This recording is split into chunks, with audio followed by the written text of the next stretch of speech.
السلام عليكم ورحمة الله تعالى وبركاته. اليوم غادي نشارك معكم واحد الموضوع مهم بزاف. موضوع ماشي غير علمي ولكن كيلمس كل واحد فينا، صغير ولا كبير، في المدينة ولا في القرية.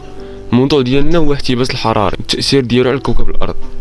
ربما كلكم سمعتوا هذا المصطلح في شي بلاصه، ولكن واش عرفتوا المعنى ديالو الحقيقي؟ واش فكرنا شنو كيوقع فعلا في العالم بسببه، وشنو الدور اللي يمكن لينا نلعبوه باش نساهموا في الحل؟ الاحتباس الحراري هو ظاهره طبيعيه اللي تخلي الارض تحتفظ بشويه من الحراره ديال الشمس باش تبقى صالحه للحياه. ولكن المشكل بدا ملي ولات كميه الغازات الدفيئه كتزاد بزاف بسبب نشاطات الانسان، ولات الارض كتسخن اكثر من القياس. هاد الغازات بحال ثاني اكسيد الكربون CO2 ولا الميثان CH4 كيحبسوا الحراره في الغلاف الجوي. كاينين بزاف ديال الاسباب، ولكن اللي مهمه هي الصناعه. هاد الظاهره ما بقاتش غير نظريه بل كنعيشوها يوميا، بحال ذوبان الجليد في المناطق القطبيه وارتفاع مستوى البحار، التغيرات المناخيه، مناطق كانت معتدله ولات كتسخن.